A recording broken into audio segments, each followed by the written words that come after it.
Ayan, talaga namang mapapawaw ka.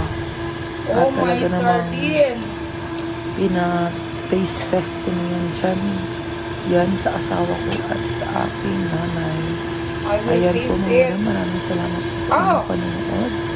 At paki-share po ng ating video at paki-comment po kung taga saan po kayo.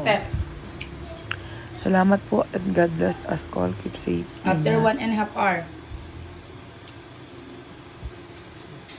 Hindi na ako naglagay ng olive. Wala na eh. Olive.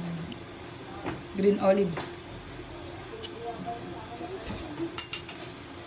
Tamang-tama ang lasa. Yo. Nasabi ko eh. Hindi maalat, di matabang, di... Tama lang yung pagkaalat.